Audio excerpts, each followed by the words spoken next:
না করুন, এগুলো অনিয়ম থাকলে পরিমাণের সম্পর্কে আপনি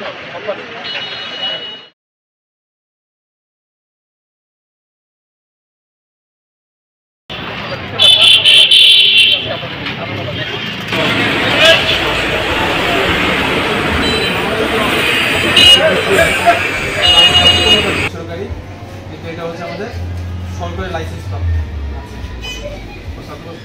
এখন আমরা কেন আসছি, আমাদের মূল কাজ হচ্ছে ভোক্তার অধিকার, মানে আপনার সেটাই দিই।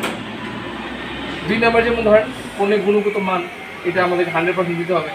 যেমন আমি আমার বাচ্চাকে আমি যদি একটা ললিপপ খাওয়াই বা একটা ধরেন একটা জুস খাওয়াচ্ছি, এখন এই জুসটা যদি ভালো না হয় আপনার মেকআপ জীবনে খাওয়া, সেই লক্ষ্যে আপনার যাকে আপনি বিক্রি করছেন, জিনিসটা বিক্রি করছেন, তারপরে মূল্য তালিকা সংক্রান্ত বিষয়, যেমন যে কোনো প্রোডাক্ট বিক্রি করতে গেলে আমাদের ওখানে কিছু মূল্য তালিকা দেওয়া থাকে, অনেকগুলো আমাদের দেওয়াও থাকে, আবার অনেকগুলো আমাদের বিএসটিআই দেওয়া থাকে, যার কারণে কী হয় প্রোডাক্টের মধ্যে একজন খারাপ যারা দুষ্কৃতি গায়ে যারা ব্যবসা করে এরা হচ্ছে এরকম চালায় যায়।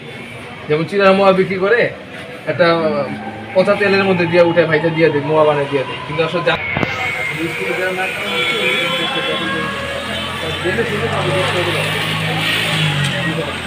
এইভাবে কয়েকটা আমাদের দেওয়া আছে, দ্বিতীয় বিষয় হচ্ছে পণ্যের গুণগত মান। পণ্যের গুণগত মান সবসময় আমাদের ভালো রাখতে হবে, এবং যদি কোনো ডেট এক্সপায়ার কোনো পণ্য থেকে থাকে সেটা সবসময় ডিসপ্লের বাইরে, যেখানে আপনার পণ্যটা ধ্বংস করেন বা রাখেন ওখানে এটা রেখে দিন।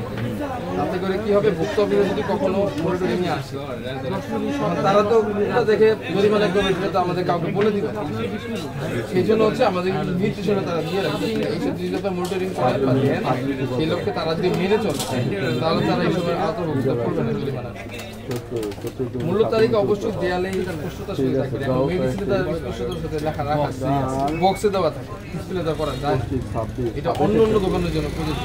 তখন হচ্ছে প্রত্যেকটি ওষুধের ওই ডেটের উপরে বেস করে সেই একটা নিলে ওই যে দাম পড়বে ওইভাবে ডিভাইডেড করে দেওয়ার চেষ্টা করবে।